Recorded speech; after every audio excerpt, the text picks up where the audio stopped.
Welcome everybody, SF Live, episode number 34 already. I'm joined by Leigh Curyer today. He's the CEO of NexGen Energy. Leigh, they can't see you yet. In a second, we'll get to them. We're doing a little intro. Just real quick reminding everybody, use hashtag AskNXE for questions. Make sure you follow us here on Twitter and on YouTube. We'll be uploading this video afterwards as well for your reviewing pleasure. We're also on, I think we're on Apple Podcasts, Google Podcasts, Spotify. So that's for your commute from the bathroom to the home office. Make sure you tune us in here as well. And now I do have the pleasure to introduce Leigh Curyer. Leigh, thanks for joining us today. How are you doing?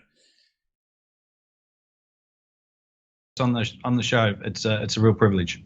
No, fantastic. And you are the first uranium company on the show, and I have to admit, I'm more my specialty is more gold, copper, silver probably, and uranium is something I've neglected to look at. And we're going to talk about I've been in the industry for 10 years and uranium has been in a bear market for 9 of them, right? Yeah. So there's a reason why I've neglected it, but it's coming back, and we're going to talk about that in a second.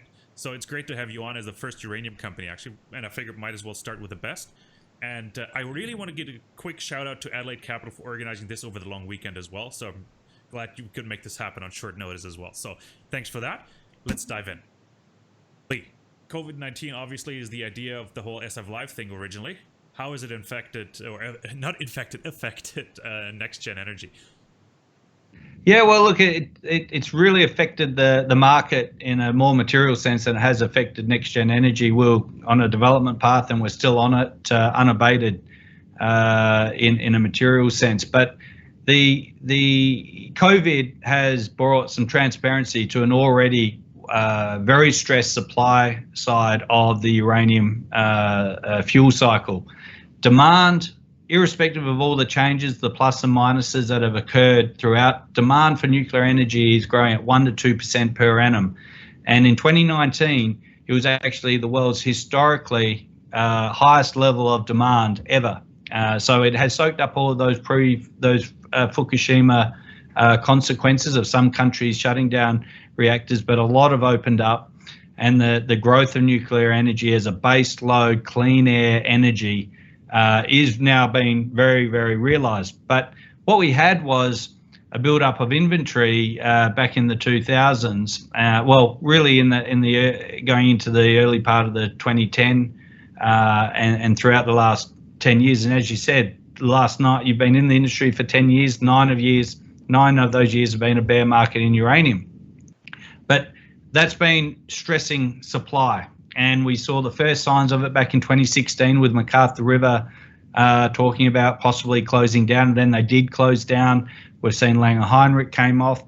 And so that's uranium. You've got these periods of where it's bearish, but the price of uranium hasn't incentivized production to actually hit when it's really needed. When I started in the industry in 2002, uranium was at $7 a pound, and it had been flat for about a 5-7 year period. SARS came along in 2003, and then we had a supply shock, and the price went from $10 a pound in 2004 to $140 a pound in 2008. And that was because of a stressed supply situation. The difference between now and back then, well, the top 5 mines that were in production between 2004 and 2008 are no longer in production today. On top of that, production, in terms of the cost of production, has gone up substantially. So I think with COVID coming on board, it's actually brought some transparency to an already stressed supply state. And we've seen the spot price go from $23 a pound up 45-50% to about just under $34 a pound today, in the space of about 4 to 5 weeks. And it shows you just how bare the cupboard is of available supplies, and that demand supply gap is growing. So it's huge news for the uranium market. No, I saw a press article actually that came out yesterday that the uranium supply has dipped by, or not just dipped, it dropped, it just disappeared, like 89% less supply in 2019 than the year before. Yeah. Yeah, exactly. And look, for the most bearish people out there on uranium, if you just want to circle the recent price rise just related to COVID, well, the fact is just the COVID changes alone, if you want to ring fence them, this is going to be felt well into 2021. There's no doubt about it in terms of the spot price. But I can tell you, having been in the industry since 2002, I've never seen the supply side of uranium so stressed as it is today. And I think we're just on the cusp of a very sustained period and getting those magical returns that people experienced back in the 2000s. Yeah, no, those were astronomical. It was fantastic. And there are not very many exploration companies or projects actually out there that could go into production as well. And with all the mines closed, it'll take a while. And maybe you have an opinion on that as well. Like, how long will it actually take for MacArthur River or some of the other mines to come back online? Yeah, and that's the key point. No matter what the price is, physically these mines just can't respond to production that quickly. MacArthur River, they've quoted to get up to nameplate production if they started today, it would take approximately 30 months to get that up and running. That's 3-0. 3-0. Yeah. Yeah, 3-0, and that's irrespective of the price of uranium. I think MacArthur River going into production, yeah, that's obviously a cost issue as well, and tied to the cost of production and the incentive price they need, which Cameco have been very open about. They need far higher long-term contracts in order to bring that back online. So there's not immediate production available to fill the gap, and that's what happened back in 2004 to 2008. And the result was the price really shoots way past that incentive price as utilities all try to go through the door at once to scramble for the available supplies. Yeah. How has COVID affected the company itself? Like, how has it affected your work process? And I saw that you postponed some of the work programs you had planned working on a feasibility study. So let's drill down on those details a bit. Yeah, well, look, we're very advanced on all fronts and with respect to the feasibility study and the EIS. From a technical feasibility study, we've been putting together the information for over the last 6 years. It's been very consistent information. We put a lot of effort into our preliminary economic assessment, our PEA, which was released in August 2017. And you saw absolute consistency in the PFS released in November 2018. And you're going to see that consistency when we release the FS later on in the back part of this year. COVID has basically, we've suspended the desktop work. All of the technical gathering, information gathering has already been done. And we're at that stage of compiling that into the feasibility study. In parallel, we've been continuing on all the environmental work. And we're in the back end, like in the 7th year of that. And so the feasibility is going to be fed into the EIS, which we will lodge in the late Q1, early Q2, so the first half of 2021. And at that point in time, the regulators who have been very familiar with all of our work for the last 6-7 years will be in a position to have all the information in one formalised document. So the EIS is really a formalisation of all of that technical work that we've been doing over the last 6 to 7 years. It's not the start of the permitting process. It's actually the formalisation of all of that work that's been going on for quite some time. Okay, so since you mentioned EIS and permitting, so you're planning to hand it in Q1, early Q2 2021. What's the schedule after that? How long does it take to go through that process? Because we had quite a few questions, and we got a lot of questions on Twitter. We'll get to those after our initial chat here, but one of them was on the EIS and the permitting timeline. So for Arrow, yeah, so maybe you can run us through that. So the timeline's dependent on the simplicity of the project and the fact that whether we've met all the requirements. We believe we will have met all the requirements in lodging that EIS because we've been working with the regulators throughout this period and double checking to make sure that we're covering everything. In terms of then the actual decision to proceed, that is then in the government hands. But we all are aware of the economic consequences of COVID-19, and we all are aware that government policy will flick very firmly onto economic policy. And so I think there's probably an economic political motivation to ensure that that review process of our permit is done expediently. And I believe it will. We enjoy fantastic support from the federal government and the provincial government, but also the local communities. Our community programs have been well publicised and recognised as the best for a Canadian company anywhere in the world in 2019. Yeah, no, that's good feedback, because especially with COVID, some of the more remote areas, they do have access getting to their projects even, and that's understandable because First Nations don't want foreigners like us, even coming from Vancouver, coming to a region, maybe bringing the virus with them, right? So that's understandable. Yep. Let's drill down on the project economics real quick, and you said it's going to be an economic driver. Can you run us through the metrics real quick? And I saw you used $50 back in 2018 as a baseline price. We're trading at roughly $34 right now per pound. Run us through that and your ideas behind that, and why do you think we'll get to 50? Or why did you use 50? We talked about why we get to 50 probably like 5 minutes ago. So yeah, we use 50 because it is UxC's quoted long-term price, and we went to them and they suggested that's the price you should use. And we also are aware that contracts are being written in the long-term contracts are being written in the $50 range today. So I think that's an ultra-conservative case. If we look at the contracting cycle back in 2004 to 2008, when the price went from $10 to $140 a pound, most of the long-term contracting was done between $60 and $70 a pound, which I think reflected the cost of production back at that time with a slight profit margin.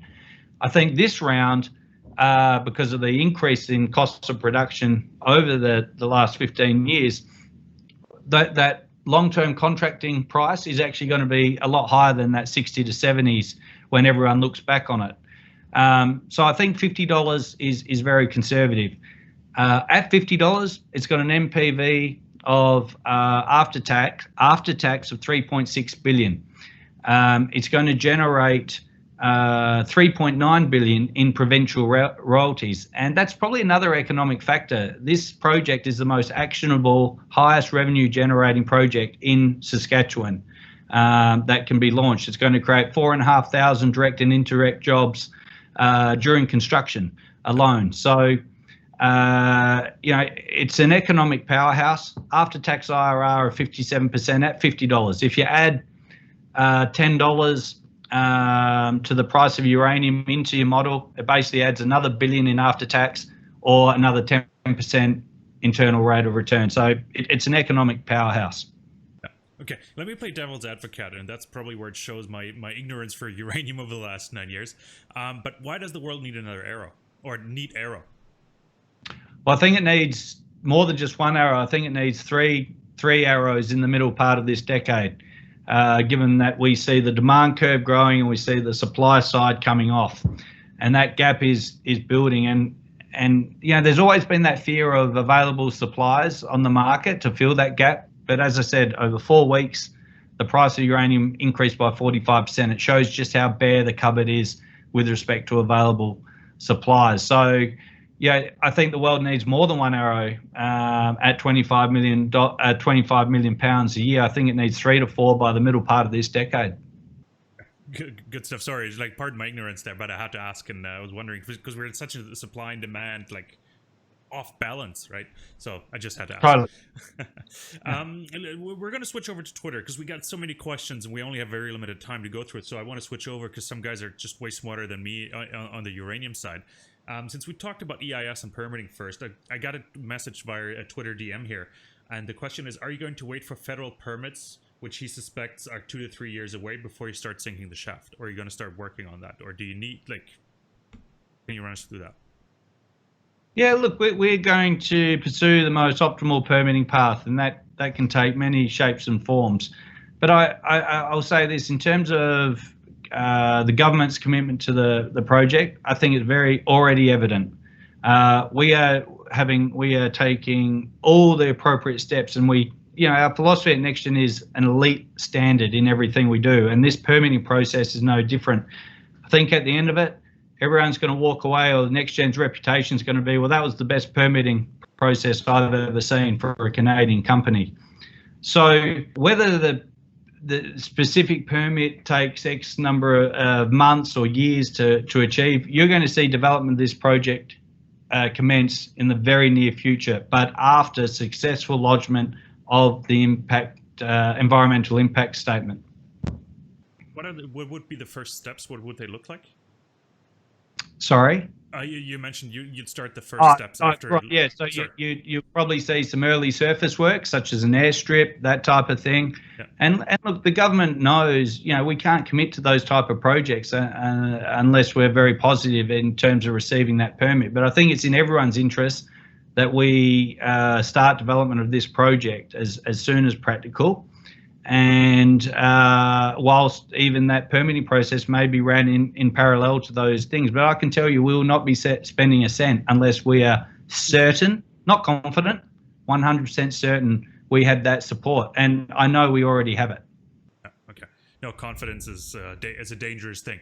So I just switched over to Twitter, and we got lots of questions. Lots of them are about permitting process. And one question is from Peter. He's asking, what will NexGen do differently to expedite the permitting timeline versus historical builds? Also, what year do you envision first uranium at Arrow? So yeah, and it's a good point, Peter. We have done it differently to our predecessors. I permitted a mine in South Australia in uranium. I can tell you, far more complex system, and we're very successful in permitting a uranium mine in South Australia. I'll say Saskatchewan is light years ahead in terms of their familiarity with uranium, their experience with the uranium, and the permitting process. What we don't press release, etc., is all of that work that we've done behind the scenes with the regulators since we made the discovery. And so I just want everyone to understand the permitting timeline doesn't start on filing the EIS. The EIS is the formalisation of all of that work we've done since discovery. So, in the first half of next year when we've lodged the EIS, that is then in the government's hands to approve. And so we have done it differently. Our processes behind the scenes in working with the regulators, our technical knowledge is very, very strong on this front. We've gone through it before. I am very confident that we'll be receiving very clear guidance in terms of developing this project in a material way in the not too distant future. Yeah, no, fantastic. And one other question is like, how long is because I don't think we put a timeline on. It's like the EIS permitting timeline. Like, you handed the document. What's the government mandated process? Is there certain set timelines? They have to respond 30 days with their first feedback, 60 days for the second part. I don't know. Is there something like that? Yeah. There is a mandate, but it can stop and start depending on the quality of your EIS submission and whether any new information comes up. Now, I'll say this: we've already had a 30-day period. When you lodge your project description, which we did back in April of 2019, it got accepted very, very quickly, which shows how much work and preparation we'd put into that. There was a 30-day public comment period.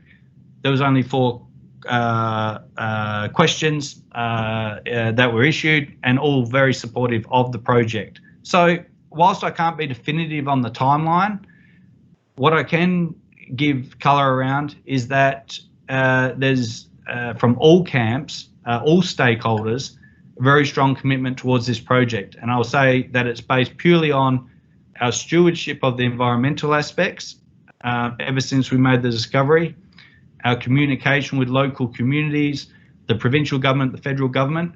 Everyone is very, very well aware of this project and all of its impacts and the positive impacts of that. So whilst I can't be definitive on the timeline, I can be very certain in telling everyone this project is under development and we're just in that, that permitting phase. I'm trying to give some colour behind the background. It's not as black and white as you don't start this until you've got X permit. We've been in permitting since we discovered the project because we knew with the very first hole we were onto a major project. Well, no, I think that's a perfect answer for it. And it's tough to say, okay, March 31st, 2021, we got our permit. That just doesn't work that way. So another question that came in, and it's from Netsum. It's following recent deal with Queens Road Capital for $30 million US and the continued support from CEF over the last 3-4 years.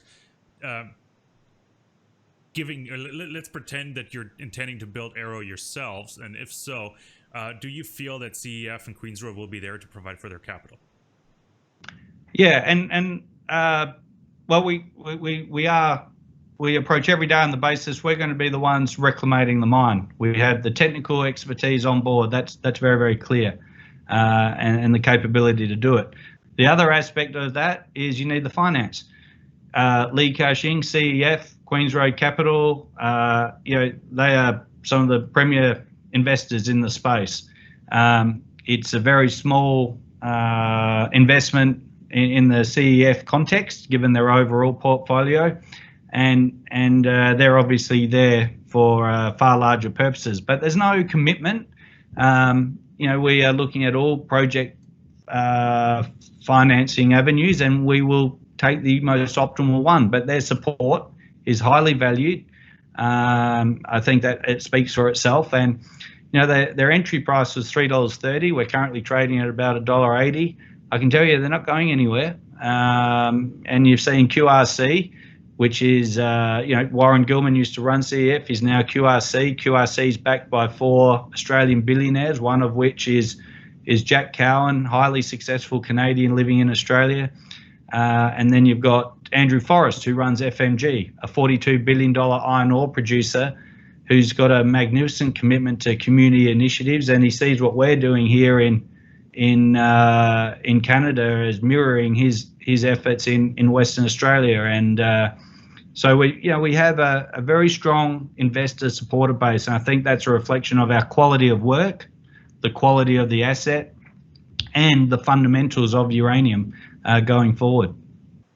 No, fantastic. Okay. A follow-up question from my end. Like, you got 44 million US or Canadian? Canadian right now in the bank. How much do you need to get to that end of permitting phase? Like, and when you say, okay, we get the permit in hand, let's start work on this. Yeah, so the 44 million was at the end of Q1. We're at about 37 million at the moment.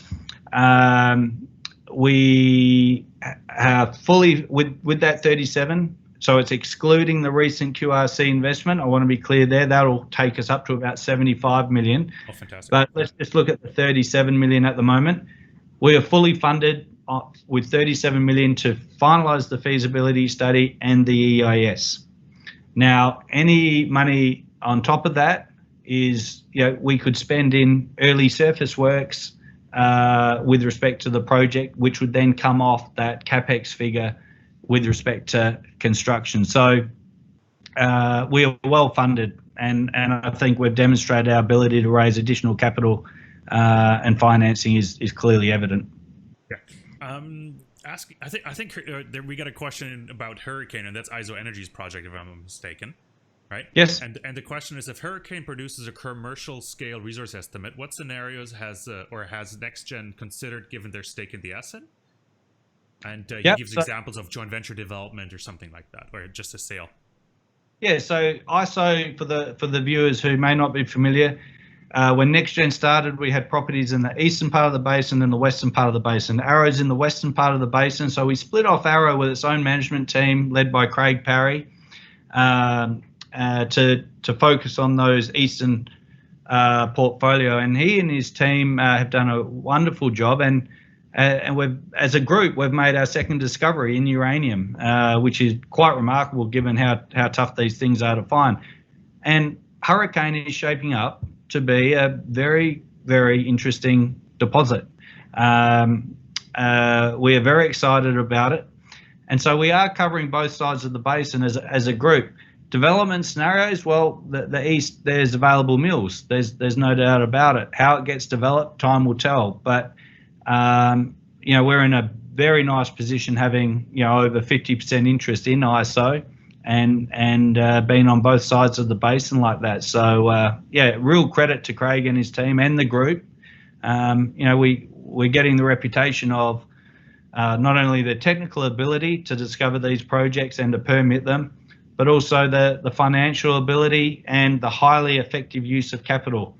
I can tell you at NexGen, for every dollar that we've put into the ground and in development, there's been $13 in exploration development for only every $1 of G&A. Now, I know, ISO's got the same DNA, and I know, we lead the pack in terms of that discipline. And, that's what investors get with the group of companies, NexGen and ISO. Oh, fantastic. now I do have a question. Like, do you run a monopoly in this in Saskatchewan there in the Athabasca Basin, or like how is the activity shaping up now? Let's give us a bit more of a just sort of end this here because we're hitting our time limit. But I'm just quite curious with ISO Energy and yourselves. Is there even room for anybody else? Is there more activity? Do you see an uptick in activity now? Yeah, no, there's room for plenty. Like there's Fission as well, who are developing a project in the western part of the basin as well. We've got Denison also permitting a project in the eastern side of the basin with their ISL project in Wheeler River. What I said earlier is that the world needs 2 to 3 arrows by the middle part of this decade. There's room for everyone, and I think the development in the Athabasca Basin is very exciting, and it will be the go-to attention, I believe, in a rising uranium market, because you can't substitute grade. Grade is king. The Athabasca averages 100 times the world's average grade of other deposits, and you've got a phenomenal permitting and production environment with the Saskatchewan government. So I think that's where investors' dollars are going to be centered, and that's why we invested there in the first place. Yeah, no, fantastic. And to wrap this up, to put a bow around all of this, give us just an update or an outlook for the next 3 to 6 months. What can investors expect from NexGen Energy? What's the news flow going to look like? Yeah, you'll see results come out from the end of our 2019 drilling campaign. We're going to get the feasibility study released in the back half of this year. That obviously is dependent on COVID and our consultants being able to return to their normal work environment. There's ongoing environmental work and the EIS preparation as well. You saw last week we had the QRC financing. On top of that, we had the appointment of Tony George, a proven mine builder on time and budget with projects right around the world, including northern Canada. We spent 12 months looking for Tony, and we're very pleased that he joined the company. And as I said, at NexGen, we live and breathe this, and we are a highly committed team and set an elite standard in everything we do. So Tony's a huge addition to the team, and look, you're going to see more appointments along the track as well. So it's sounds like you're serious about building it. That's fantastic. Yeah. So cool. Leigh, thank you so much. Everybody else, Leigh has done a webinar with Adelaide Capital just about a week ago, I think, with way more detail about the project. This is more of an interactive format. We don't want to bore you with running through corporate presentations. That's what webinars are for. I watched part of it earlier in preparation for this, but I think it summarizes perfectly what you guys are doing. So I'll link to it in the description somewhere on YouTube or below here on Twitter. I'll make sure to link to it. Leigh, thanks for joining us. Please stay safe. Thank you. And thanks for coming on. Really appreciate it. Everybody else, Absolutely. Thanks again also for your questions. Follow us here on Twitter. Follow us on YouTube. Make sure to subscribe. Give us a thumbs up just to show us that you like the content. We'll keep producing it. So thank you so much.